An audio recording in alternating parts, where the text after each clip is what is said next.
let's get it started. El Clasico matchup, good against evil. And you know me, I like those matchups quite a lot. We have the blue Dwarven player Sauron at the bottom side of the map, against the red Mortal player Maru at the top left side of the map. The bets were already open, SPQR. Welcome to the stream, by the way. You can bet, you can still bet. The bets are still open, guys, if you are willing to bet. And you can do that by using your channel points. But once again, this might be restricted in some countries, and I can't have any influence about that. You need to talk to your government. Call your president. Hey president, why I'm not able to bet with channel points on Twitch? And he will hopefully get an answer for you, you know what I'm saying? 2 slaughterhouses coming up for the Mortal player. Into the Troll Cage. So it's a very interesting opening from Maru, the Mortal player. I'm assuming that's gonna be a Troll Cage delete. It's also kinda, say it, you know, kinda risky. Because if you ever lose this troll, it's gonna kinda put you really behind. Music, welcome. On the other side, we see 2 mineshafts. All of Warriors into the 3rd mineshaft coming up right after. Rallying call is available. I was used for scouting purposes, and in this case, he's able now to see everything what is going on at the bottom right side of the map. Great, great, great. Troll Cage delete. And I'm assuming he's gonna make the transition right after into the Orc Pits. He might even build 2 Orc Pits at the same time. That will be needed in order to keep yourself protected, and you also need like a counter unit against the enemy pikemen. Very important. In the meantime, he's also building a slaughterhouse offensively at the bottom left side. Very interesting. I like this actually, because Sauron is potentially gonna attack always the top left side, and this slaughterhouse might be on the field for a really long time. We will see about that. And we will have Guardian start. He is going for 2 Guardians. That's actually perfect situation for Maru, because the 1 troll can run those Guardians down. They have no chance. And once again, he was demolishing the Troll Cage right after getting the first mountain troll up on the field. You know what you should be doing, in my opinion, and I know not many players are doing that, but grab yourself a tree. Like, especially if you want to deal with Guardians, that's gonna be the best thing you can do. And look at this. Oh my goodness. That's gonna be such a perfect start into the game number 1 from Maru.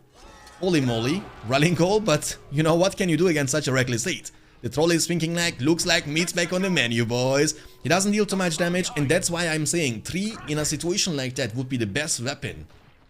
Equip him with 3, but it might be too late. Smart move from Sauron, splitting immediately after seeing the troll. And that means he will be at least able to take down one of the slaughterhouses. This one I'm assuming is gonna be still protected. Guardians are tough, especially with the rallying call, hold ground stance. Look how much damage they are able to absorb. And if you can still take this one down, because this is going down already. So it's actually not even a bad start. Oh my goodness, look at this Guardians. That's gonna be really close, but this one Guardian might make it happen. Oh? I cannot believe that. I can genuinely not believe that. Like, I was expecting this. I mean, I was not expecting this at all. Like, I was expecting the Guardians getting smashed, the troll is gonna be the MVP, and even though it was a really tough opening for dwarves, he was still able to destroy 2 of the slaughterhouses. That's kinda interesting, dude. 400 command points still for Mordor. He has 2 orc pits up on the field. He needs to get those orcs, and we know that rallying call is on cooldown. That means dwarves, they need to be careful. He's gonna grab a rock now. And trust me, if he would have a tree in his hand, the situation would be looking way different. Because with the tree, you are able to hit multiple units at the same time. You are able to knock them down on the ground. And I believe at least one of the slaughterhouses will be protected. Enki Rexy, thanks for the follow, appreciate that. Hope you're gonna enjoy your stay. You need to be careful, always attack from behind, never attack from this side, because he might get out with the pikeman and you will get one-shotted. Peel back, peel back, peel back, peel back, peel back. Don't run it down! Oh, no. That's not what you want to do with the mountain troll, let me tell you that much. The slaughterhouse here is gonna be taken down. Michael Line, welcome. Eyes available. But that's really bad, you know? Because once again, there was a troll cage delete. That's the only mountain troll he will have on the field for a really long time, and he was just losing him. That means now Dwarven player Sauron can just get more and more Guardians. There is no more reason to actually recruit some more pikemen. And with the Guardians, he can run them down. They are actually quite tough, tanky. And I believe they can even win against 3-4 orc battalions at the same time. On the bright side, this slaughterhouse is on the field now for a quite long time. He's getting free money around this area because once again dwarves are always attacking your main base while not scouting the entire map just yet. And I like this offensive slaughterhouses a lot from Maru. Look what he's doing, guys. It's a phenomenal strategy from Mordor. He knows keeping those slaughterhouses around the castle protected is gonna be kinda tough. So expand offensively, get more command points and also with that more resources. Gulliver, welcome. DMC, welcome. And Hoodwatcher with the Primus for the 3rd month. Appreciate that, means a lot. Thank you for the support, man. And welcome back.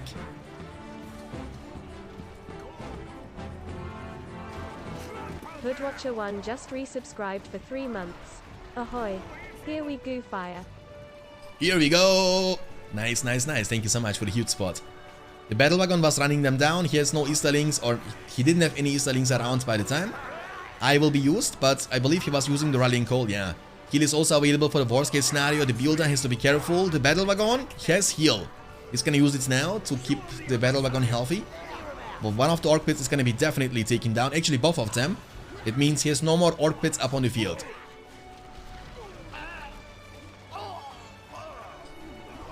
Okay, nice commitment. He might even be able to destroy the slaughterhouse right after.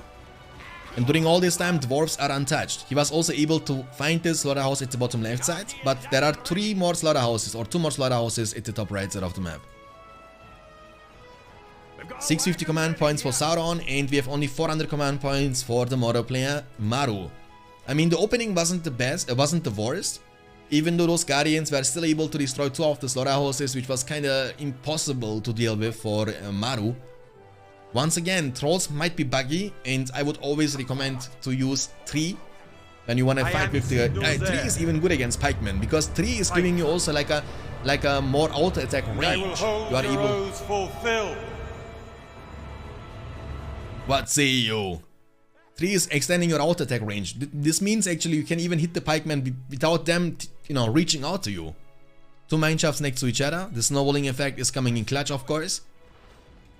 The slaughterhouse is gonna be found, almost level 2, but he's expanding now. Offensively at least. For Maru, let's hope that he's not gonna lose those slaughterhouses any soon. That would be pretty bad. Ban upgrade on the one, well upgrade on the other one. Okay. I mean, how can you deal with that? Like double buffed Guardian army, double buffed Dwarven army. It's pretty tough to face tank this, you know? Mordor units are kind of weak in compared to the Dwarven units unless you are outnumbering them, unless you are going for some stronger units. I would love to see Corsairs. Corsairs are actually pretty good against Dwarves in my opinion, because they are good against immobile units, which Dwarves are for sure. So you put on the fire bombs, keep attacking them all the time. He's going for the Tainted Land. He knows buff like from the War Chant is gonna be kinda pointless, because you will keep losing the units. Tainted Land is gonna remain on the field for a longer duration, and you will get the buff as long as the Tainted Land is around this area. Corsairs are getting trampled down the second they join the battlefield. He needs some Easterlings, but they are getting killed from the enemy pikemen. And Guardians, the pressure is real. He's attacking from right, from down, from left. And once again, dwarves are one of the best and the strongest snowballing factions in the game. I made a video about that on the YouTube channel. The video I made on the YouTube channel for BFME2 download tutorial is the most recent patch for BFME2. One more trample is incoming. I mean, the battle wagons are doing a phenomenal job. Look how tanky those Guardians are, guys. With the old ground stance and charge attack, they can sit there forever. Voice commands went down. Yeah, you guys are messing it up big time. What can I do? Lancers, can they join the battlefield just in time? The Guardians are hitting like an absolute truck, as you guys know. And look in the minimap, you know, at the bottom left side of your screen. Like the entire map, beside this top right side, is in the color of the Dwarven player Sauron. Very funny though. I mean, his name is Sauron. He's not playing the Mordor faction though. He's playing the Dwarven faction. I is available for the next fight. 400 command points for Mordor, 825 command points for Dwarves. And he has nearly 9 power points collected after the heal and rallying call. And yeah, he will keep up the pressure all the time. He has more and more Guardians inside. He might even go for the Siege Hammers eventually. That's gonna give him the damage boost against buildings. And with them, and the banner upgrade on the battle wagon in combination with the rallying call, you can make those guardians to siege monsters, siege machines, and they can take down even the fortress in like no time. But you know this, you see the snowballing effect I'm talking about? Look at this current layout. Do you see that? Mineshaft over here, 2 mineshafts in the middle and 1 mineshaft around this side. So now you are gonna get attacked from 3 possible sides. You are surrounded pretty much.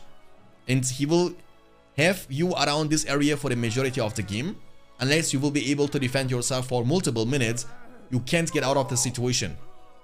And he will just keep spamming units on you. He will keep expanding at the very same time. He was also able to finally find the slaughterhouses around this side. He has almost full command points himself, while Mordor is dropping down and down and down to 350 command points after this is going to be taken down. Every tournament we are hosting for any Battle for Middle-earth game is being announced in our Discord, and that's the only place you can be if you want to participate. So if you want to be up to date about upcoming events and tournaments, Discord is the place. Exclamation mark Discord for that. In the chat.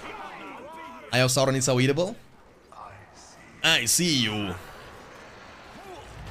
Oh my goodness, the Undermine. Holy moly, it was as effective as a Visaplast there, killing those orcs in no time. Always using hold ground stance with the battle wagons, very important, this way they won't automatically charge in. Rallying call for the double buff, no nullifying leadership effect on Mordor. And dwarves are shining bright like a diamond in the very first game. In the best of 9. Supertalent tournament. And it looks like Sauron is gonna be the victorious player. He has also the daddy of Gimli, Gloin, is on the field, who is also one of the best siege heroes in the game. Oh, he's running it down with 2 battle wagons though. Only one of them is remaining. He has no more leadership. He lost the leadership, by the way, keep that in mind. He has a statue behind the mineshaft though, and he's building offensive forge warriors. Look at the snowballing effect I'm talking about, guys. Now he can actually recruit demolishers right in front of the fortress from Mordor. What an incredible gameplay from Sauron. Well deserved the victory.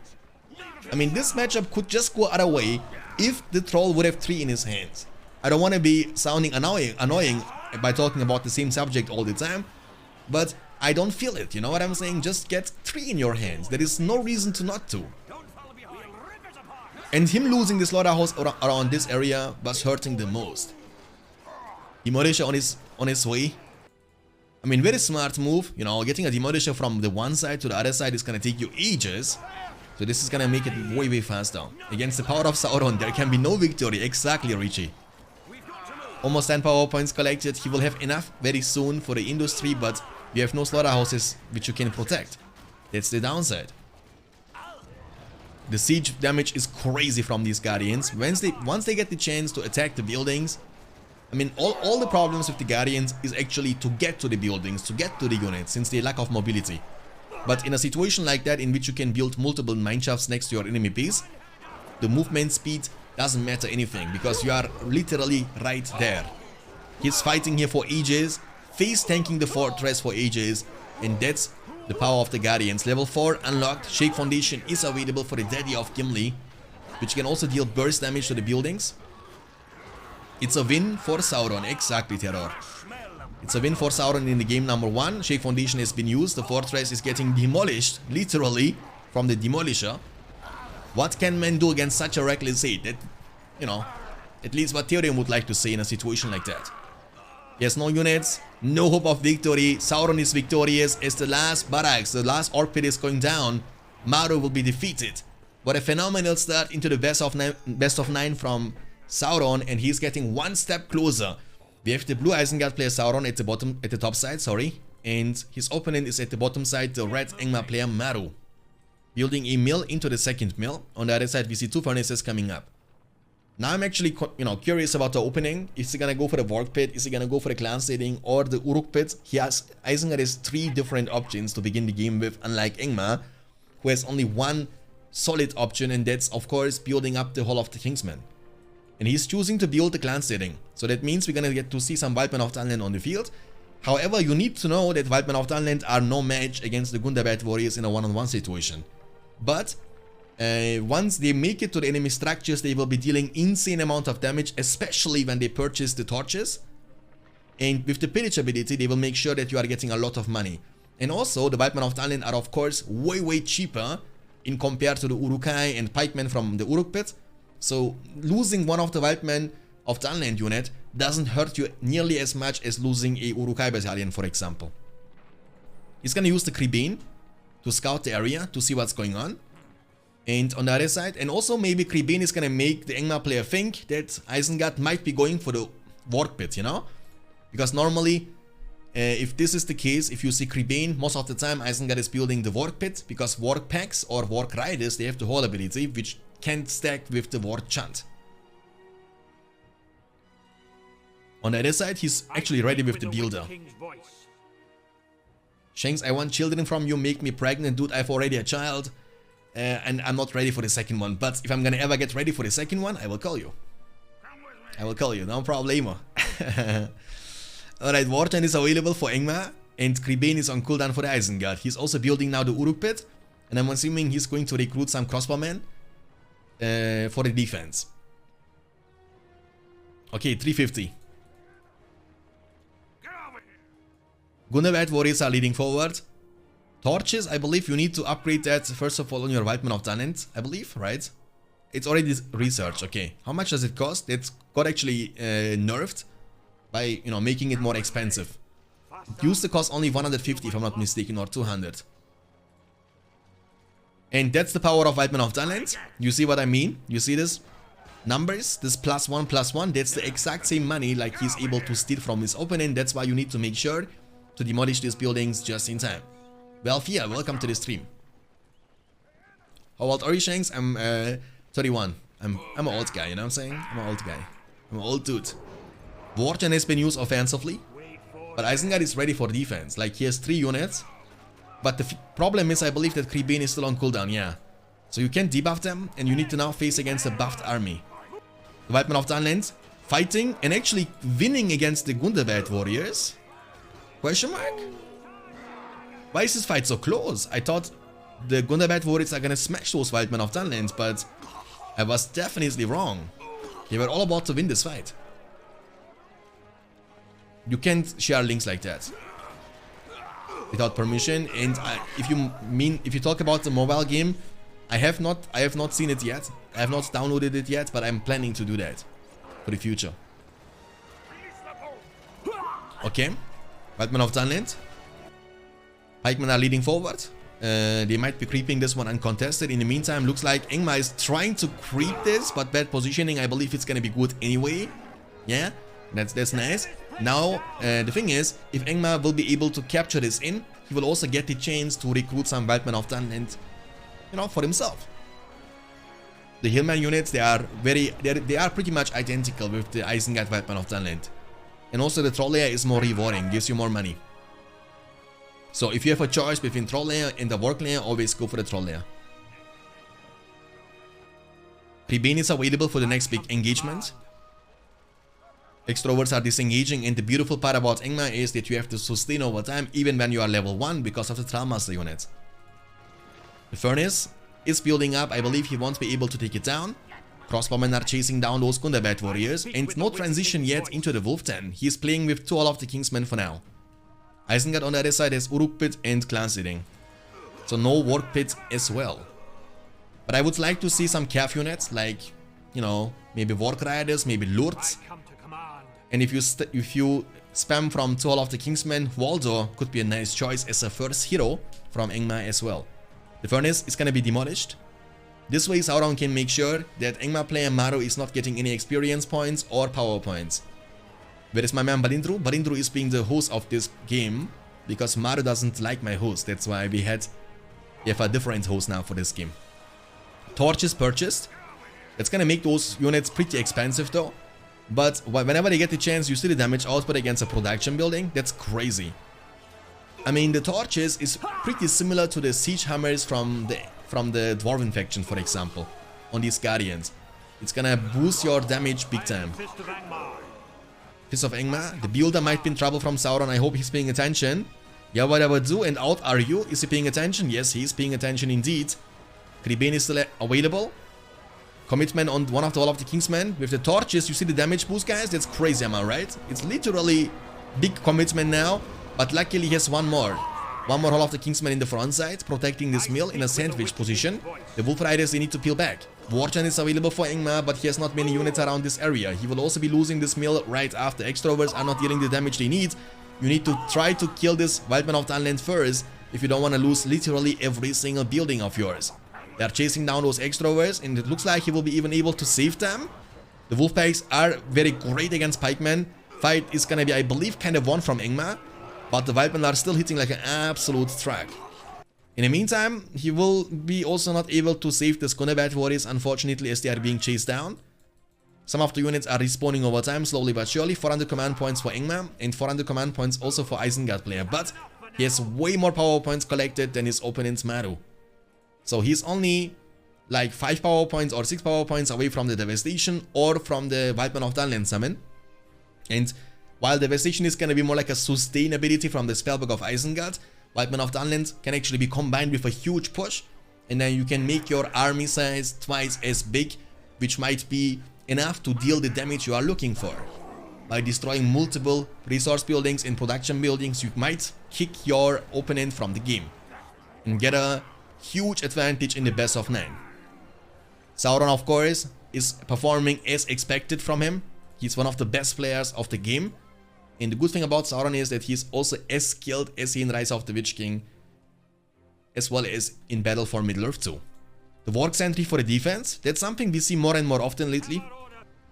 I believe that's a very solid defensive building, which is gonna protect those 2 furnaces. I don't know the exact range of this one, but I'm pretty sure it's gonna be able to reach out to this furnace. Another push is incoming. He has nothing to defend himself. Yeah, it's called Plains of Linden. It's pretty much like the West Mnet. It's a reskin for the map West Mnet from Battle for Middle-earth 1 Palando. It's copy-pasted. It's a redesign, you know, this is new, and of course we have not the settlements and not the troll layers in the middle. We have also the inns new. This is a new design around this area as well as around this area. But besides that, the layout is pretty much the same. Wolfpacks with the heavy spike colors. The Wolf Riders, they need to be extremely careful to not get into the range from the Pikemen of Isengard. The good thing is, you see, that's what I'm talking about. They are respawning over time. He's now building up the second Hall of the Kingsman. Remember, he was losing this one before. 550 for Isengard and 475 only for Ingmar, who is also preparing now. I mean, the Isengard player preparing also to push from the middle of the map. The thing is, Isengard units are just superior, you know, they are just stronger in this like 1v1 fights. Uruk-hai are, you know, way stronger than Gundabad warriors. If you ever want to be able to fight against them, you need to recruit the Black Numenorians, and I believe Black Numenorians are the strongest swordmen in a swordman against swordman battle. But once again, for that you need to get your Hall of the Kingsman to level 2, which is easier said than done. And there comes another Warg Sentry for the defense. He's expanding extremely nicely. Level 2 furnaces, protected since the beginning of the game. And one of the mills has been taken down once again. We have also extroverts now from the class hitting level 2. The furnace might be taken down, but I believe he won't be able to deal much more damage than that. The wall-up is coming up now. It's a huge Isengard army, and he has also Warchant, and he has also Wildman of Dunland if he wants to. And that's what I'm talking about. In this situation, use Wildman of Dunland and Warchant them all together. That's exactly the plan from Sauron. He's going inside the Genes. Thrallmaster is getting sniped down the second he joins the battlefield. And big commitment. Big commitment. Where are the Wolf Riders when we need them? The Hall of the Kingsman is getting literally blown up. The Wolfpacks, but he has not enough to defend himself.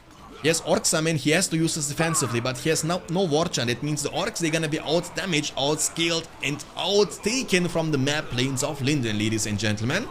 The mill, level 2, I believe that's the only level 2 mill he has on the field, is gonna be also taken down. That's gonna make him drop to 350 command points only.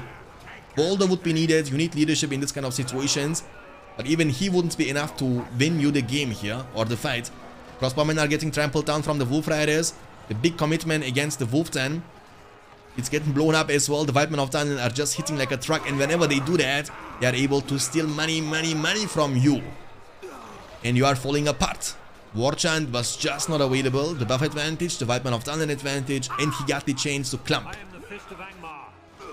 And if anything goes wrong, you know, he has enough defensive structures around this area. He has now 3 production buildings, level 2 clan setting, level 1 Uruk pit, and level 2 Warg pit right now.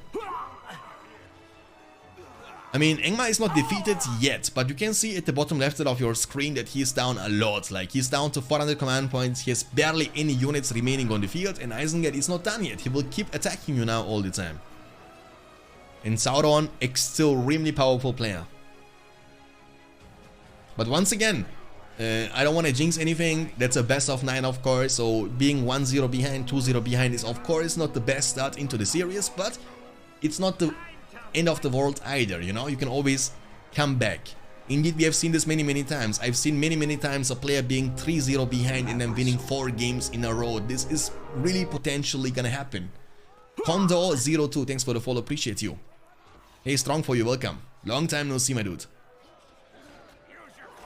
Best of 25, May versus Maru gonna happen, by the way. Hopefully never. Alright. Rudur, Spearman or, you know, Hillman units from the inn at the bottom right side. Best of 25 is gonna just literally kill me. Guys, don't use the sound effects right now, they are bugged, unfortunately.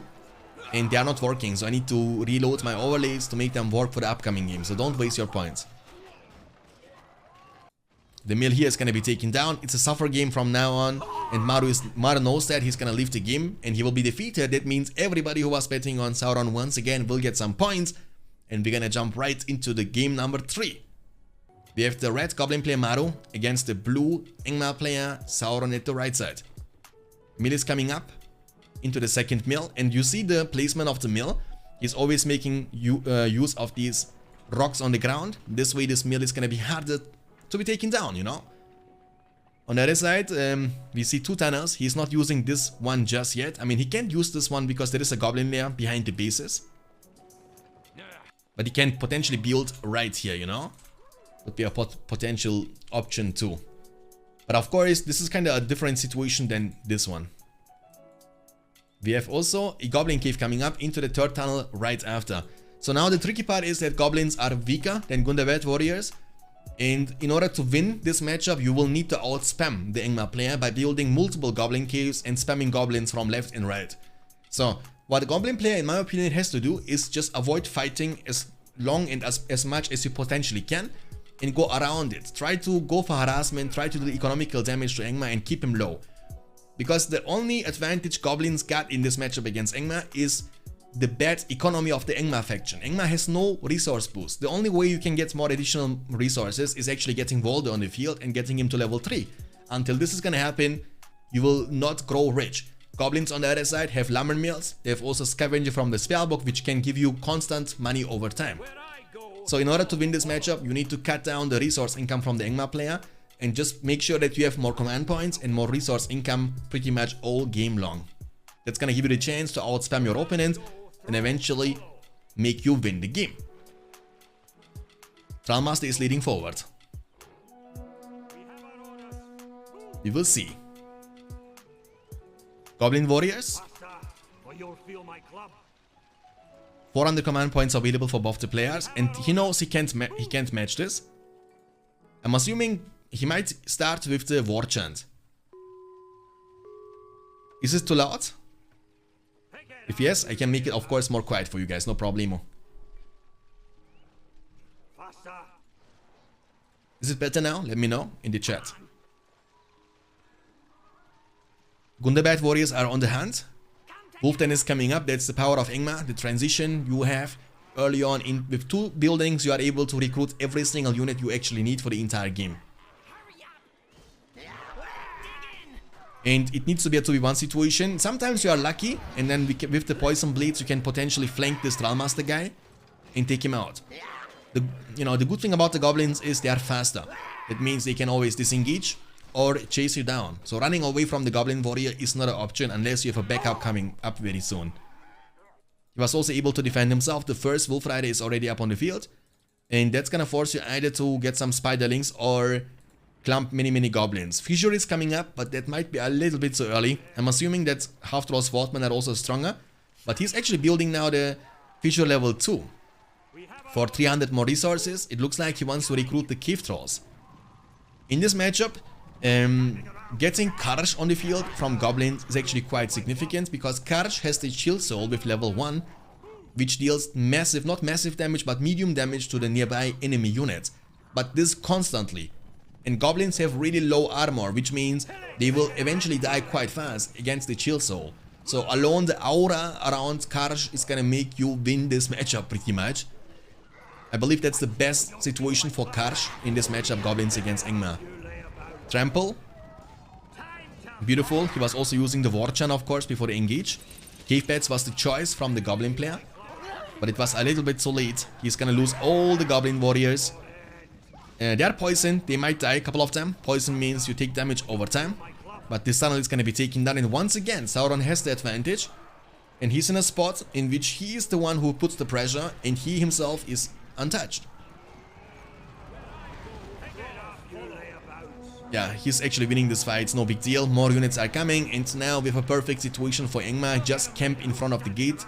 The Cave Troll is on the field, but there are already some counter units to that. X-Trovers are great against Cave Troll. Pikemen are great against Cave Troll. He's gonna use the rocks to keep the distance, because he can't engage in this kind of situations. Engma can always peel back and, you know, just expand at the very same time. Build more and more mills to get more command points, more resource income. That's gonna give you the chance to recruit some rangers later on, or potentially get some strong heroes like Karsh or Waldo. Even Morgomir could be a nice choice. This troll is actually listening to me and picking up a tree in his hands, but avoid fighting the pikemen. Pikemen are, unlike in Battle for Middle-earth 1, they're gonna hit you one time and your troll is gonna die eventually, and this is the worst thing that you can do. Don't run into them. He's on the hand. Just hit. Why are you chasing down? Just hit the enemy units. A move, you know? When you A move, he's gonna hit the units next to him. When you right click on a unit and he's trying to micro around, you will always be on the hand. And that was the reason why he was running through the pikes and taking super crazy damage. Felwind. Troll is getting sucked in. He's like, what is going on? After a Saturday night, you know what I'm saying? Like he's having hangover, guys. I got a hangover. Oh, he's smashing. The power of the Cave Troll. Kill him. Kill this guy. He needs level 2 though, and you see how many units he has to kill until he's able to get level 2. That's crazy. That's crazy. Slap, slap, slap. Guys, I don't know what you are crying about. Stop talking about some people in my chat, please. I don't know. I mean, it's been now... I don't want to say anything, but it's been really annoying. Why you talk about people who are banned on my channel? I don't get it. You think I'm gonna unban them because of that reason? Warchan is almost back up. Maru has Cave Bats. Wasn't a good Felwind, was it? Normally it is a good Felwind when you have like follow-up with the pikemen around, but in this case he was already taking too much damage, you know? That was the problem. Look, he's dancing around Rosie. The Wolf Riders can finish him off actually. He has rocks in his hands. Oh no. The troll with the red pants. Look, he was ready for the Christmas, guys. Look, his pants. You see them? We are inside the troll, literally. Uh-oh. Okay. War chant for Engma, but he has barely any units around this area yet. And goblins have only 450 command points. He has like 3 production buildings. He's even building now the production building number 4. But he has not the resource income he needs, right? And the pressure is real. Sauron is just shining bright like a diamond. It's also a good matchup for Engma. You know, don't forget that. Goblins struggle. Like, I think the lowest win rate in the entire tournament so far was on the side from the Goblin faction. You know what I'm saying? Oh, what a fine hit, my dude. Look.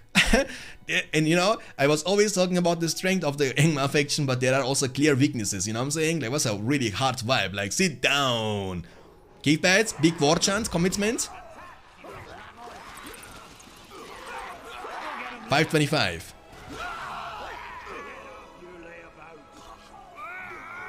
Felwind is almost back up. He has almost 5 power points collected after the Warchan, and Felwind, the troll, is on the hunt. Troll! Oh, he has lost his way. I like this animation, you know, when they are dying like that, they are uncontrollable, and it happened to me multiple times, you know, when you pretty much lost him already, but he doesn't go down instantly, then he starts dancing around, you know what I'm saying? And in this kind of situations, when the enemy hero is low, you can still kill him. And in Battle for Middle-earth 1, there were some really crazy bugs in which he kept dancing around. He was never going down. And he was actually dealing damage around him. Trample. Maybe he needs some half-troll swordsman. Because the thing is, extroverts are just targeting down this cave troll, and unlike the mountain troll from the Maru faction, this cave troll has no sustain. You can't eat up our orc and heal up. That's not possible. More pennies. Yeah.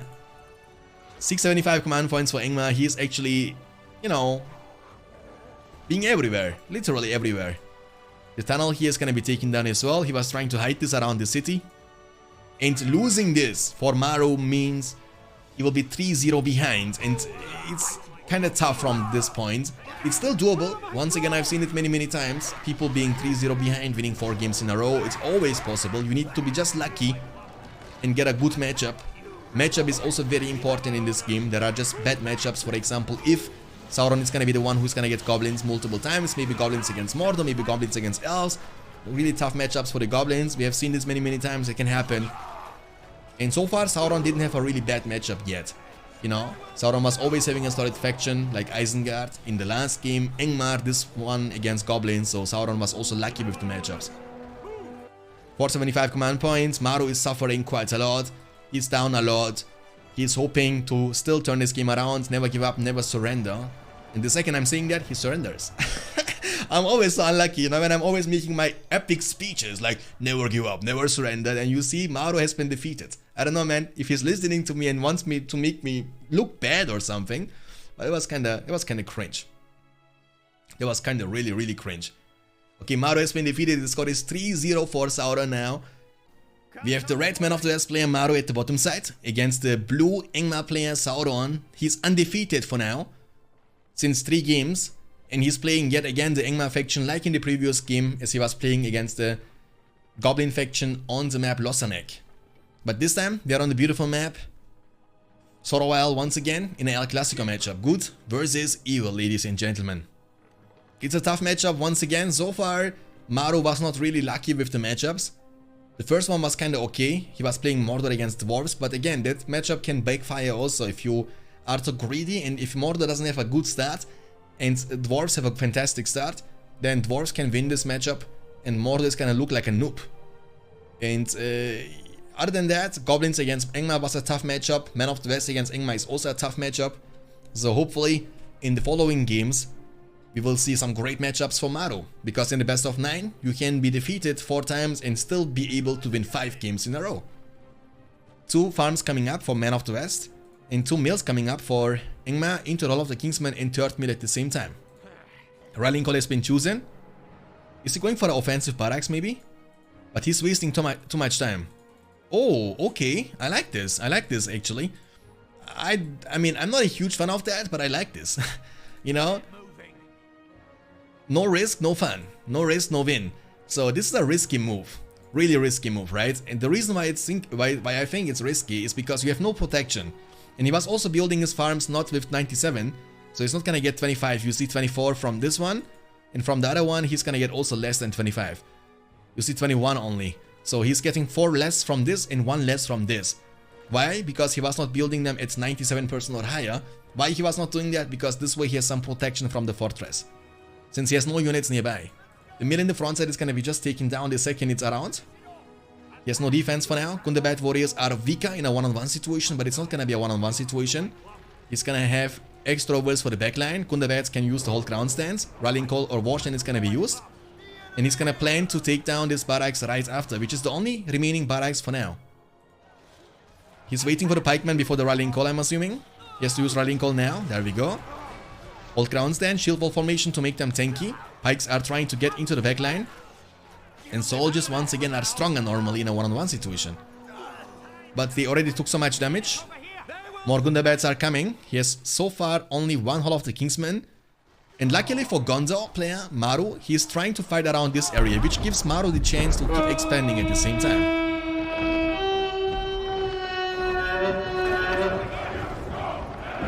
Haradrimhorn in Ingmar against Man of the West faction matchup. You love to hear that. Extroverts are doing a phenomenal job. Hey, walkie talkie. You have no power here. You have no power here. Oh, he's gonna be able to hold himself in the game for now. Looks like he will be able to save both the battalions. I mean, look at this. We have fiestified around this area, dude. Oh, the Drow Master. He's gonna win this fight, right? Yeah, he's gonna win this fight. He's making sure... I mean, it's not about the sound effect, but it's just too loud. For Gondor.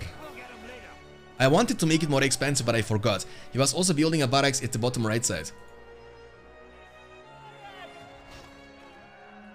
Dude, I'm having nightmares from Boromir, you know what I'm saying? Like, last night, no kappa, he was in my dreams and screaming in my ear all the time, for Gondor, for Gondor, for Gondor, you know? I was screaming back, for lords, for lords, for lords. Who killed you? Who is your daddy? Soldiers almost out, by the way. The pikemen are getting in safety. It looks like he will be giving up this barracks. I believe he will be just losing in long term. He was creeping this one though. This is actually not looking bad for now for the Man of the West player. He is trying to creep this troll layer as well. If he is gonna be able to do that, he's gonna get some more money. Imagine you are sleeping, yeah. Barely is happening though. It's not happening very often. I'm not a big sleeper. I'm not sleeping that long, you know? Yeah. True. Lords. You guys have cleared too many points. I don't know if Maru is giving me the points all the time back or something, guys, but I'm having the feeling that you have infinite points or something. The barracks is gonna be eventually taken down. Wolf Riders now on the field. Oh, he was not able to creep this. What happened here? He was messing it up big time. And since Sauron was able to save the units, they are respawning over time. The wall up is coming up from Ingmar to save this day. No Wolfpacks on the field to kill this pikeman. And it looks like this mill in the front side is going to be taken down. And during all this time, Man of the West play is untouched. The mill has been demolished from Sauron. He doesn't want to give it up. Oh, he has Wolfpacks on the field. They were actually creeping the goblin layer. Heavy Spike Collar upgrade is incoming. You see the protection once again from the rocks on the ground. Waiting patiently for the Wolf Riders, for the Wolfpacks to kill the pikemen first. Rallying Call, it's a bad Rallying Call. Why would you Rallying Call this after taking so much damage? It's a very, very bad move from Maru, and he can't afford to make moves like that when he is 3-0 behind. This mill is gonna be protected, of course. There is no way he can take it down. He's getting more and more units. He has a stable now for the Gondor Knights and even a second barracks in front of the fortress. Why do I feel Sorenito is holding himself in this matchup? Nah, I mean, he's doing a phenomenal job. I don't know what you're talking about. He was dealing with offensive barracks around this side. He was saving all his units. He has now Morgomi on the field as the first hero of the game. Actually, first hero of the series, right? We have not seen any heroes so far, am I right? Nah, that's not true. We have seen Gloin in the game number 1. But no heroes last game in the Ingmar against Goblin matchup. And also no heroes in the second game, Isengard versus Ingmar. Gondor Knights, Rallying Call. Imagine him not using Rallying Call in this situation. Imagine him saving Rallying Call now for this push. This would be a complete different story. Oh, Umbar transport ships. I mean, we are not getting the Umbar map, but we are getting Umbar transport ships, ladies and gentlemen. I like that. Now I want you to get inside the ship and get out here at the Dale Tower and creep the Dale Tower, you know? That would be awesome to watch. They're getting trampled down, but they are tanky boys. With the old ground stands and the shield wall formation, they can absorb lots of damage. Morgomir is only level 1, level 2 is needed. Gondor Knights are fighting against the Gundabad warriors. They will be winning this fight, obviously. Wolfpacks, they need to be careful, or Wolf Riders, they need to be careful against the pikemen. In this kind of situations, maybe get tower guards on the field. I'm assuming they will also be much more resistant against the... Are they allowed? Of course, of course. I mean, you are allowed to use whatever from the map. The builder is running it down. Morgomi is also kind of observing. He's now finally, you know, when you use hold ground stance, once again, they won't do anything automatically. You need to always right click or change the battle formation to aggressive stance if you want them to attack automatically. He will be killing a lot of these units, getting level 2 easily. Man of the West is going now for a big push. Wargen is available, Rallying Call is almost available. 7 power points collected for both the players. We have 650 command points available for Ingmar and 675 for Man of the West player Maru. Okay, big push, big push, big push. Gondor Knights are committing now. This mill potentially is going to be taken down. Morgomi is on the hand. You know what? We have also Volta now on the field. That's pretty nice. Like 2 heroes, and if you can level them up, they can also be very effective. I would love to see also Black Numenorians, but what would be amazing to watch or to see after a really long time are definitely the sorcerers from the Temple of Twilight. I mean, the rarest units alongside with Mumma kills, for example, you don't ever see them in any game, in any 1v1 game. But when you see them, they are fun. Level 2 is unlocked, debuff, which means the enemy units nearby are losing a quarter damage and a quarter armor. But the mill is gonna be taken down regardless. He has no Snowbind, am I right? No Snowbind, he was just, you know, messing it out.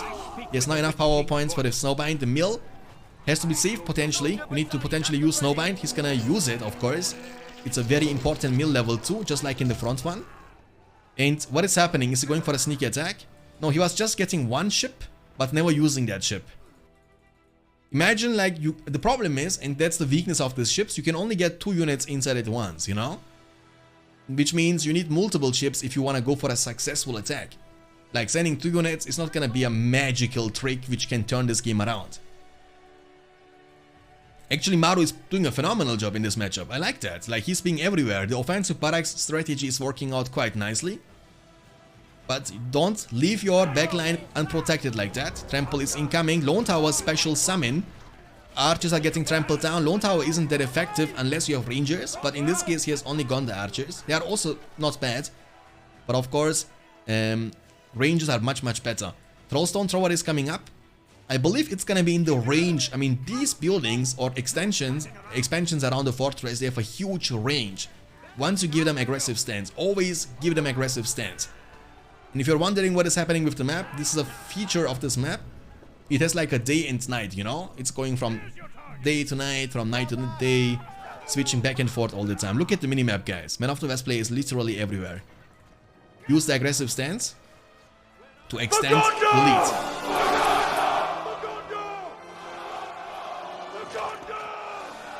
Hey Rexa, welcome.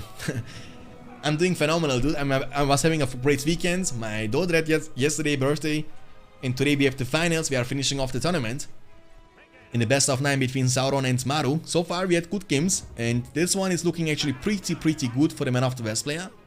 If he's not gonna make any major mistakes, I believe he got this game in his pocket. But I don't wanna jinx it. He needs that victory.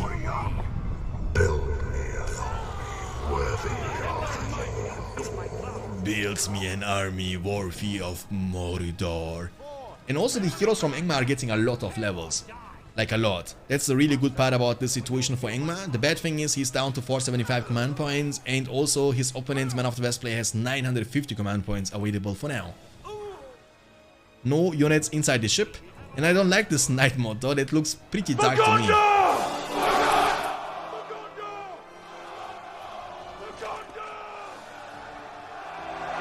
Okay, trample is incoming. Beautiful trample. Maybe you need snow trolls instead. The better cavalry unit. The mill level 2 has been taken down. There is only one level 2 mill remaining on the field. The heroes from Angmar, they can't be everywhere, of course. Goldo is almost level 5. I mean, It's time to stop! it's time to stop, guys. Before I remove the Forgondo. I get it, it's fun, and but you know, when you overuse it, it's annoying, not fun anymore.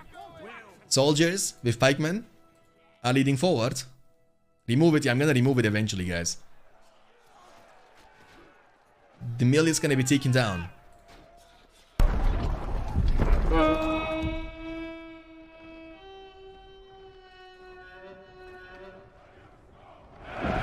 Okay, guys, I got you. You know what? I'm gonna do one thing. 1 second.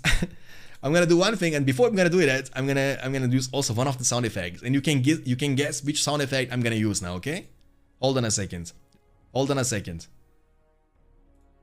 Where am I supposed to do that? Here. Okay.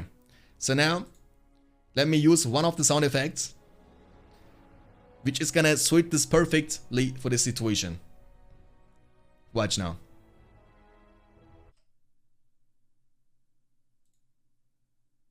I can't even use my own sound effects anymore.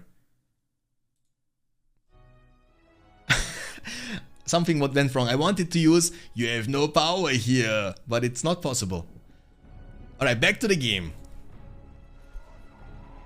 Voldo is level almost 5 if I'm not mistaken. Where is he? He's around this side, almost level 5.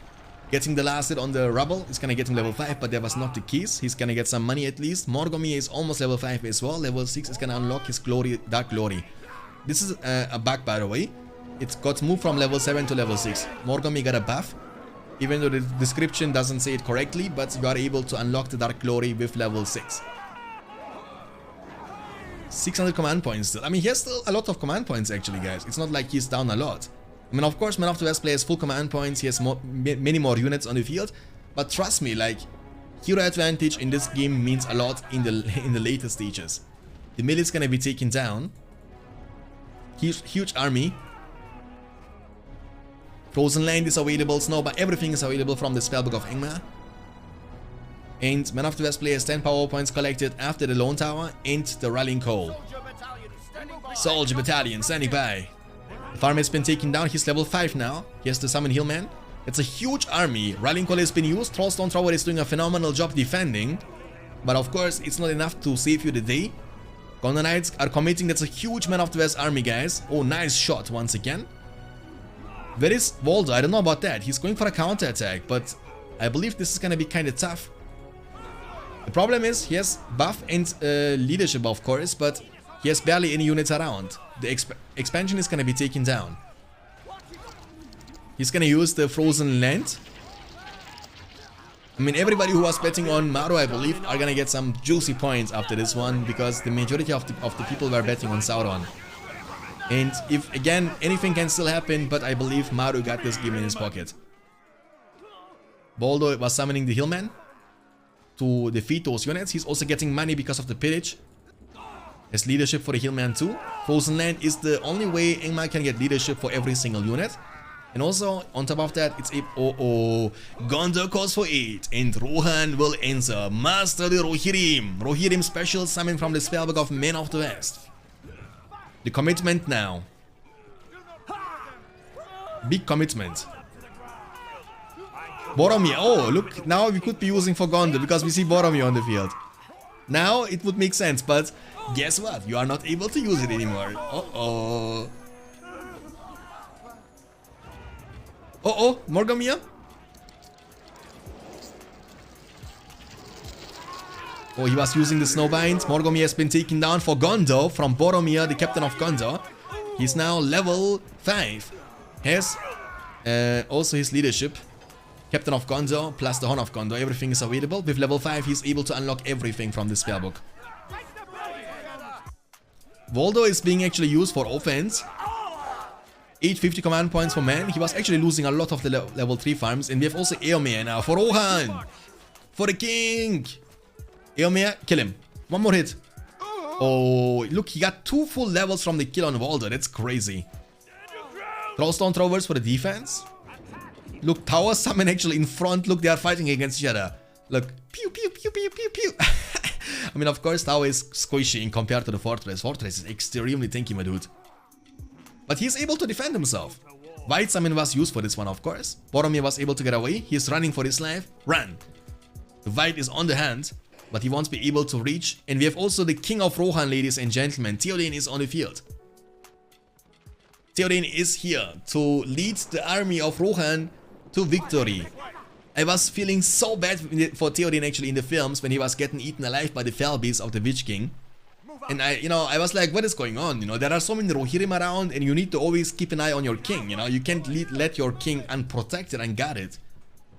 And nobody was caring until Eowyn was stepping up and was bringing the most epic Kappa battle cry, I am no man. And what kind of fellowship is that for Rohan? How can you let your king die like that? Oh? What is that? Oh, look at, I was like, what's going on? Like, yes, these, look, Corsair ship, protecting. Oh my god, they're burning the soldiers. It's so funny when they're burning, look. Hot, hot, hot, hot, hot, hot, hot, hot. So funny. Okay. Like, Barracks is gonna be found at the bottom right side. It might be taken down. He was using Warchant for this one. Just commit on the fortress now. And this nonsense. I cannot see my channel points. I was deactivating the channel points. I will be activating them for the following game because I need to, because of the betting system. But don't overuse it, guys. I will be enabling them for the upcoming game again. But I'm gonna make everything a bit more expensive also. He's using the Bombard ability. Bombard is very effective against buildings. So when you have Fire Arrow like he does, and you use Bombard, see the damage output from the ranges all of a sudden. And that's only the Fire Arrow upgrade. You can't achieve the same DPS with Ice Shots or with anything else, you know? And also the Silvertone Arrows is not gonna be effective against buildings. Fire is the most effective upgrade when you want to deal more DPS against buildings. You see the burst damage from the Rangers, and also they have the leadership from Boromir, of course. I mean, Sauron is fighting until the end, but I believe the end is really near. He has no production buildings left. He's trying to stay in game by building yet another Hall of the Kingsmen, but it's a matter of time. Morgomir is back on the field. Imagine Ruin, but he needs still 4 more levels for that. Ruin is like very similar to the Shake Foundation from Gloin, but it deals more damage than Shake Foundation, and it's also way more effective against Fortress. There we go. Eomer is here, one of the White Summon. Boromir was using the Horn of Gondor. Enemy units are scared and afraid. Morgomir is fighting against Eomer, but he's getting outnumbered. Longshot is incoming. The stun lasts actually for ages. Eomer is level 4. That means Outlaw leadership is unlocked. Money, money, money every time you kill enemy units, but the problem is enemy has no units on the field. That's the biggest problem, I think, for Angmar. He has 2 heroes though. And guys, we got ourselves a series. It's gonna be 3-1 after this game. Sauron was kinda memeing, trolling a little bit too much. And trust me, like making this kind of trolling mistakes might cost you the series, and then you will be kinda hitting yourself and will be like, oh my goodness, what did I do? It's a cash prize tournament, don't troll, play seriously. Anything can happen. You might get like 3 times in a row goblins against Mordor, and then you will be asking yourself, I'm a dumb person, you know? I don't want that. Spear throw. King Theoden stands alone, not alone. Eomer. Gondor Knights are coming for a trample. Morgomir is running for his life. He can't outrun Eomer, the Horse Lord of Rohan. And he's gonna be taken down. Oh, he was using Morgul Blade just before. He's crippled, but there is nothing to finish him off. Voldo is left alone. He has no units. That's an Orc summon from the spellbook of Angmar for the reinforcements. Eomer is released from the spell. He's still poisoned, takes some damage over time, but the poison is gone. And Voldo is down as well. Hey, Theoden is level 4. Level 6 is gonna unlock the Glorious Charge for Death and Glory. Men are weak. There will be no down for men. Sauron is gonna call it GG. He's demolishing everything that he has on the field. And the game is gonna be over 3-1 for Sauron still. He is still 2 wins ahead, of course, in the best of 9. We are on the good part of the power, you know? We are like the Master Yoda. We have the blue Man of the West player, Sauron. He was trolling a bit in the previous game on the map for a while.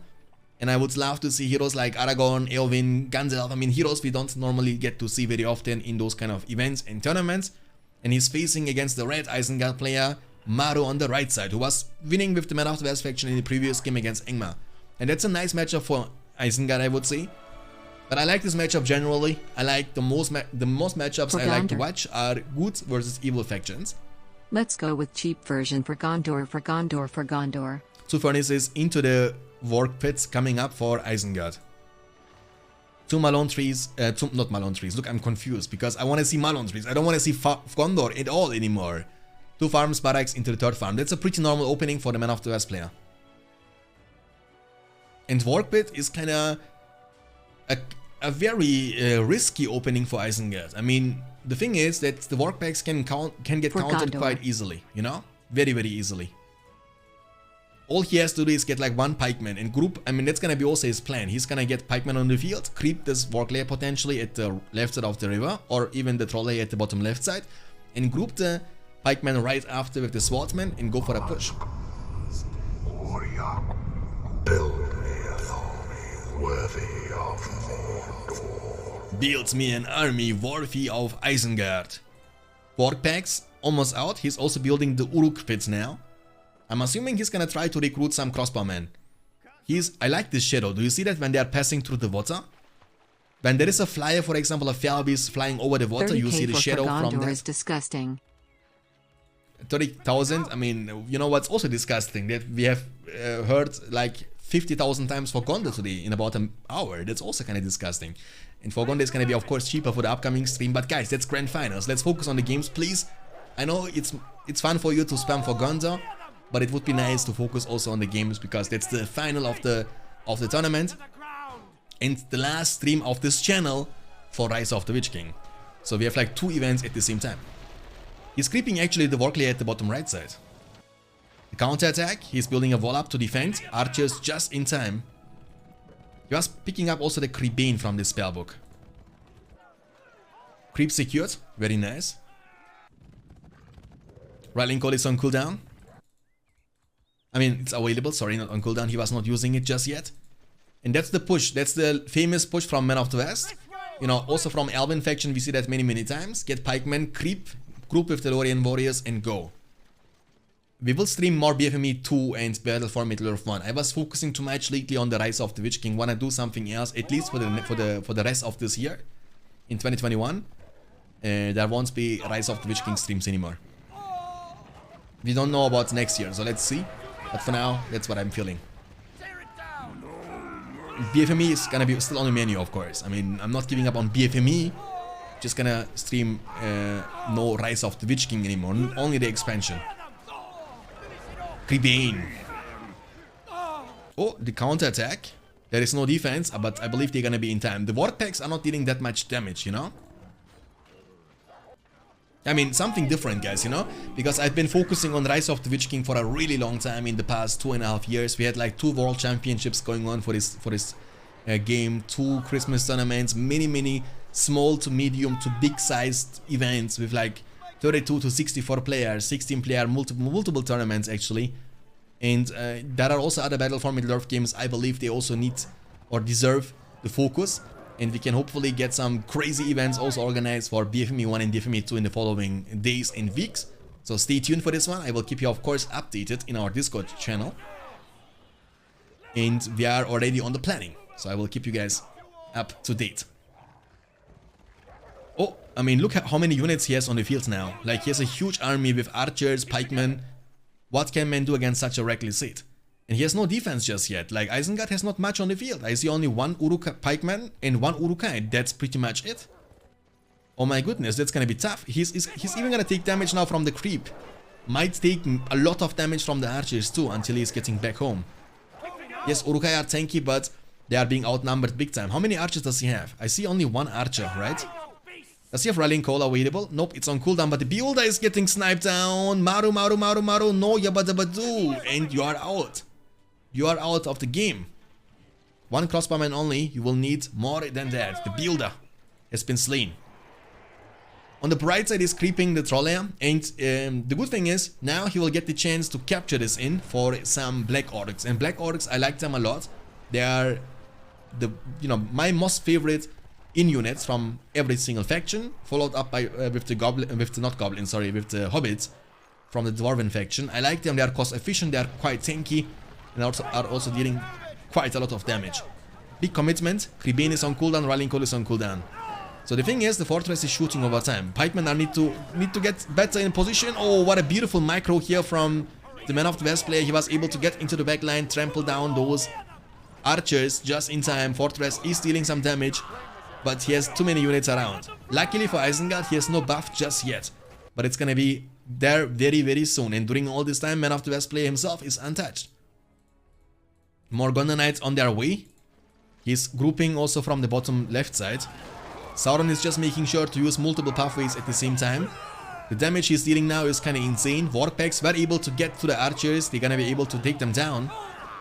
Pikemen, they need to be around the crossbowmen, but there are not many of them left anymore. Rallying Call has been used on the units. Gondor Knights are badly damaged. You need to be careful. Just peel back.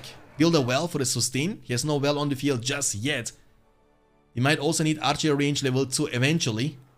Creepbane is gonna be used for debuff. This creep might be contested, by the way. Let's see if the Isengard player will be able to creep this layer and get the money and get out. Big commitment with the Gondor Knights. He's kind of prisoned. Just run into this direction, trample down this crossbowman, and you are good to go. He's taking way too much damage. Heal is gonna be used. Okay.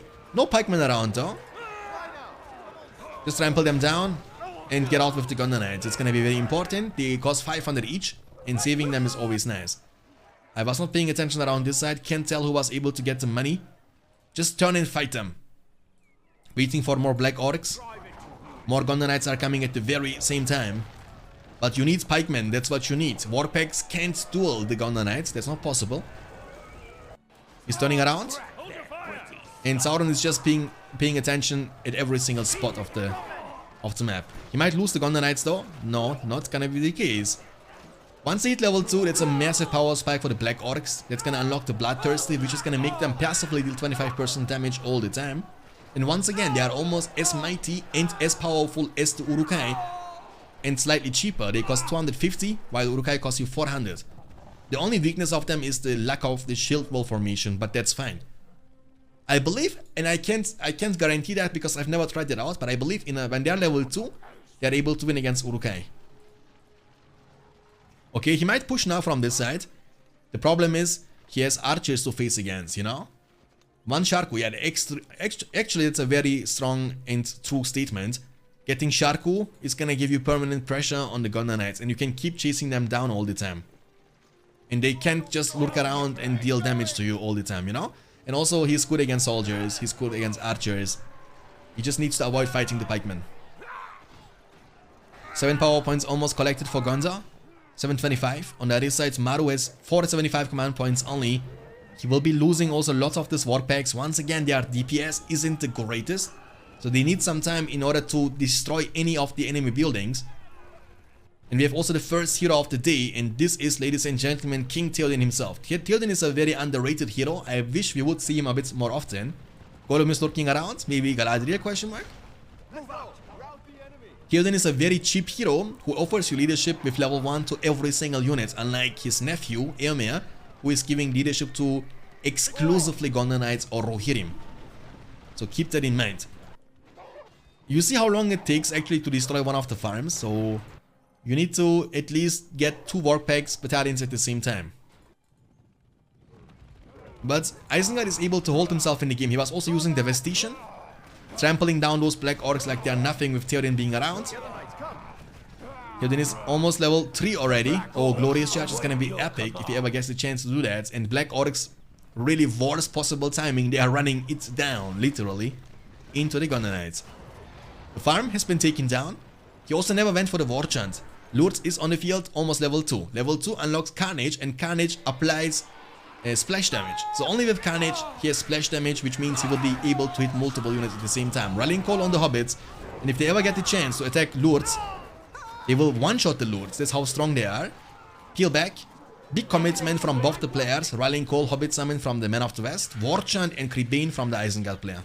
And during all this time, he is now going for a counter-attack from both the sides. Sandwiching now the Isengard player. Pikemen are trying to get into the position to protect this furnace, but it's a little bit too late. Trampling down the crossbowmen as well as taking down the furnace on the left. Isengard is fighting now the Hobbits back. Samwise Gamgee is trying to protect Middle-earth with Frodo Baggins. The Ring Bearer is popping off actually. Quite slow, and of course Samwise Gamgee, the protector, is not gonna let his Ring Bearer die. The furnaces are falling down one by one. He's down now to 400 command points only. Man of the West in the meantime has 650 command points available. He has almost 8 power points collected after the Hobbit summon. Pepsi TMM, thanks for the follow, appreciate that. Lourdes is using Carnage, diving in. Once again, splash damage is enabled now, which gives him the chance to first of all kill the Hobbits, but then he has also the chance to hit multiple units at the same time if they are being clumped.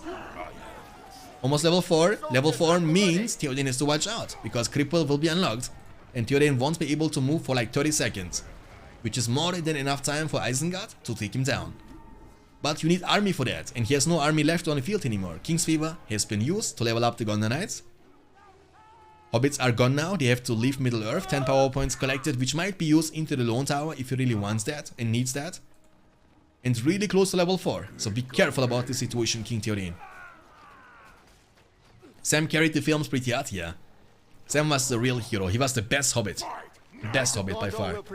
Oh, look what he's doing, he's killing Gondor. There we go, now Cripple. Yeah, now is the time for Lourdes to shine. Oh, Tom Bombadil? Does he have heal? No, heal is on cooldown, he's gonna die. Give to Lourdes. Oh, Lord didn't get the last hit. Would be nice if he get the last hit because that's gonna unlock his level 5. Yes, the army from Isengard has been taken down, but also Theoden has been taken down. He can't move for 25 seconds, guys. 25 seconds is a duration. It was originally 30 seconds from the cripple, but it got nerfed. Because cripple is kind of busted, if you ask me. You are like stopping every hero like for 25 seconds, which is still insane amount of time. Because 25 seconds should be more than enough in the mid to late game for you to take down any hero of the game. Tom Bombadil is excluded, of course. He's a happy dude just dancing around and trying to touch Lurtz. Let me touch you. But he has to leave now Middle-earth as well. The furnace here is going to be taken down. We have 850 command points for Man of the West, only 475 for Isengard. He has lost the Uruk pit. He has only one work pit as a production building and the inn at the top right side. That's pretty much it. No more pikemen any soon for the Isengard player, which means no counter at all to the Gondor Knights. And Theoden is gonna get revived eventually. Theoden is almost level 6. We know what that means. It means for death and glory, ladies and gentlemen, and he's gonna run it down. Lurtz is doing a good job, but Lurtz all alone can't keep you in the game. That's not possible. 8 power points collected. I mean, the thing is, even if you get the Wildman of Dunland summon, it's gonna be completely useless because he has so many Gondor Knights on the field, they will trample you down and you are gunners. Samwise Gamgee, Ron Weasley. Dude, I didn't like Ron that much, you know what I'm saying? But I also didn't like Harry that much in the films. If I would be Harry, dude, if I would be the chosen one, I would never ever let Ron Weasley take Hermine, you know what I'm saying? Like, never! I'm the hero and this guy picks the beautiful girl? Hell no, brother. I would be just, you know, never give up on Hermine. Warchan is almost, I mean, Devastation was used, that's gonna give him some money boost. I was so sad, you know, but I mean, they were both ugly, you know what I'm saying? Like, I mean, not ugly because of the looking, I will never judge that, but because of the personality. Hermine was the leader, you know, Hermine was so much different than Ron and Harry together. There's a fat dude called Sam in Game of Thrones as well, coincidence? Oh, the ring is dropped on Isengard. Oh, but I wish he would have the money to save for the Dark Lord, but look his money, guys. He's only 9,600 away from getting Sauron, so really close. The farm level 2 is gonna be taken down. He has even Marketplace. Level 3 Blacksmith is incoming for the heavy armor, forge plates on this Gondor Knights. He has a huge infantry army too, if anything goes wrong. And he was even able to save the farm with rebuild. He's like, you are not destroying any of my farms. He has full command points against 375. What a domination from Men of the West. And Sauron is just popping off. And that's the beautiful or the epic part of Sauron, that he's not even practicing. Unlike Maru or any other player actually. They are spamming games all the time, playing every single day for like 5-6 hours.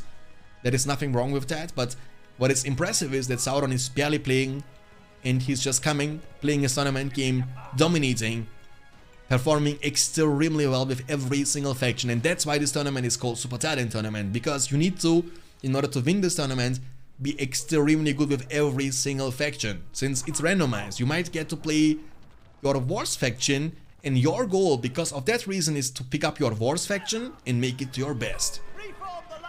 Reform the line. Almost level 6, ladies and gentlemen. I would love to see a fully upgraded Gondor Knight army with heavy armor, with forged blades, with banner, and then Theoden being around them. And unlike in the films, this time you are not buffing up the Rohirrim, but you are buffing up your Gondor Knights instead. A wizard is never late. Nor is he early. He arrives precisely when he means to. He arrives precisely when he means to. He was bringing the ring to the fortress. And trust me, his money doesn't look good right now, but he has full command points with multiple level 3 farms. And they have also the buff from the Marketplace Grand Harvest, which means 15% more money from the farms outside. Oh, Maru will leave the game without saying anything, guys. And the score after this game number 5 is 4-1 for the Canadian player Sauron. He has the game point in the following game. If he wins the following game, the series is over and Sauron is the champion. We have the red goblin player Maru on the right side against the blue Isengard player Sauron at the left side. She's fan of Lord of the Ring but doesn't know that gift is Evenstar. She doesn't know. She doesn't know Lord of the Rings. I mean, she only knows Seed, Gollum. 2 furnaces coming up. 1 tunnel is coming up into the second tunnel in Goblin Cave. So once again, I believe that's a kind of good matchup, in my opinion at least. Anything can still happen. That's a very good opening. I like this opening a lot against Goblins because the Weapon of Dunland, they are cheaper than Uruk-hai but also stronger than Goblin Warriors, so they will be definitely efficient early on. But you will definitely also need to Uruk Pit for defense. He's using the Creebane to see what's going on. Because what would eventually happen is, if the Goblin player would get the Spider Pit on the field, the Spiderlings will be able to win against the Weapon of Dunland in a one-on-one situation. The music you are listening in the stream are always in the YouTube channel. There is a playlist, you can always listen to the music as well.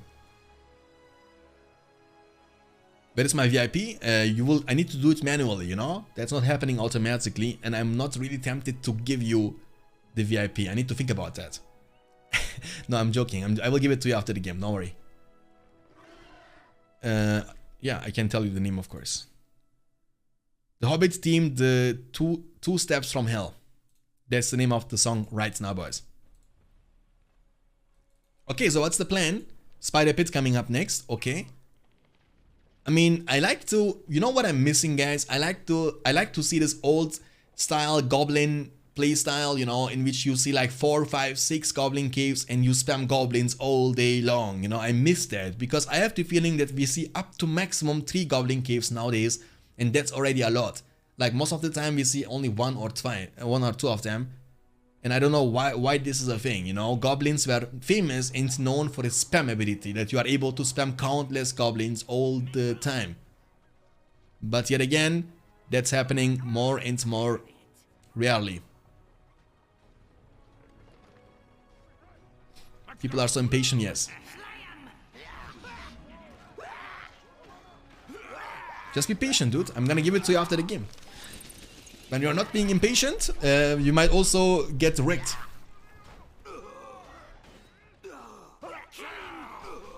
So Aragorn wears a woman necklace for 3 films.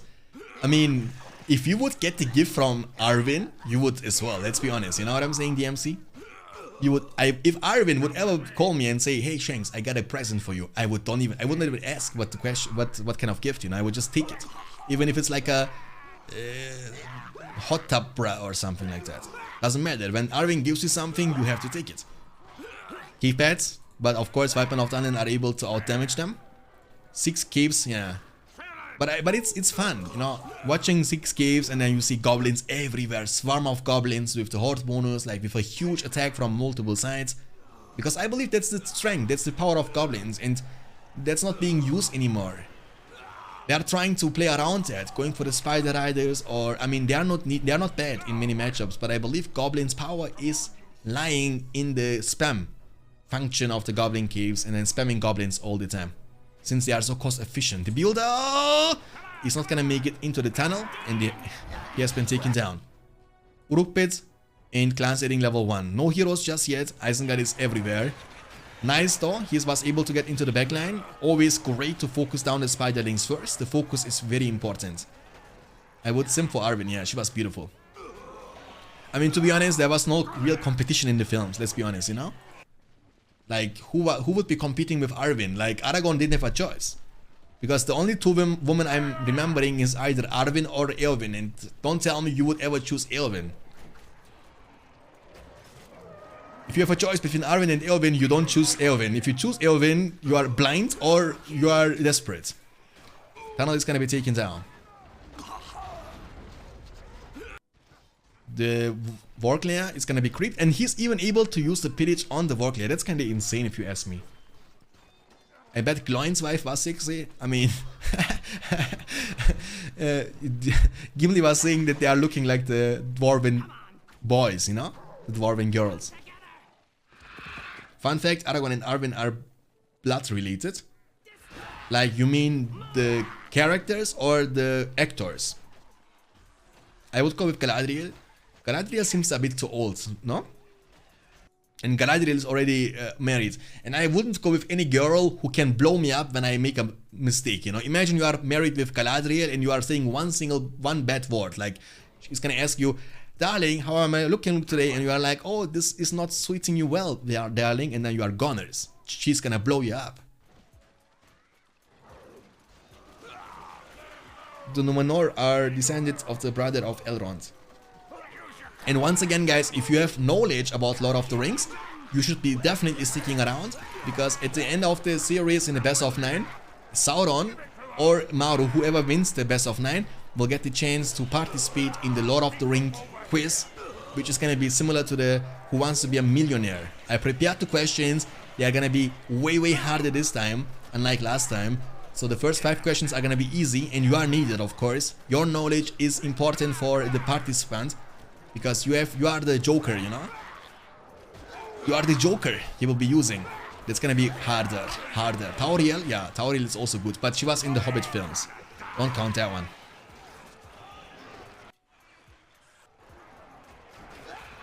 Okay. I mean, he's actually able to have a huge army here now, the Isengard player, right? But counterattack is happening. How many command points do we have? Maru has 500 and Isengard has 550. So the gap is not even that big, but the problem is Isengard is a huge army and he's getting ready for attack now. And he has Warchant and Creebane. Creebane is gonna be up the second he's gonna be able to clump around this area. So buff and debuff. And once again, Isengard army is just stronger. Like Wildmen of Dunland are stronger than goblins. Pikemen are just also stronger than goblins. Everything is stronger than goblins, by the way. Besides Mordor orcs. So he's gonna be dealing a lot of damage, and I don't think that goblin player will be able to defend himself with goblins all alone. Like, he has 1 half-troll swordman, that's definitely not enough. He needs 1 more at least. Like 3 in total is needed if you want to be able to hold yourself in the game. But with 3 half-troll swordmen, he might make something happen. He has also buff and...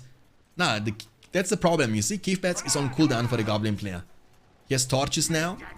Just be patient. He's committing. Okay, Warchant has been used from the Goblin player and also from the Isengard player. So now he's surrounded, but you see the Creebane is gonna make the main difference in this kind of battles. I don't even know what's going on. They are clumped big time. It's hard to recognize what's going on. He's now surrounding. Creebane is making sure that you are losing permanently a quarter of your damage and a quarter of your armor. And because he was clumped like that, he was actually prisoning himself. And during all this time, Isengard is just getting more and more units on the field. Build is getting in safety, small harassment, but I believe the Spiderlings, they need ages to take them down. It's Ari, thanks for the follow, appreciate that. We're gonna enjoy your stay, welcome to the stream, my dude. 525 for goblins only, but you see how many units he has remaining on the field? Almost nothing. Sauron is like 528 out of 675 units. He has now also the Wildman of Dunland special summon ability from the spellbook of the Isengard.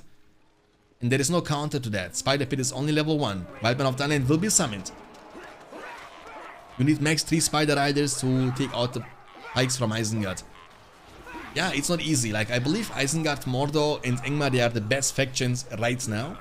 After Elves, and I believe, and not believe, it's like I'm certain, that's my opinion. I've seen many matchups, I've seen many games on this channel, that Goblins and Dwarves are by far the worst. Since a really long time. And the amount of bad matchups for Goblins is actually kinda insane. It's bad to play against Elves, it's bad to play against Angmar, it's bad to play against Mordor. Like if you play Goblins, like 60% of the matchups are gonna be you are like auto losing the game, you know?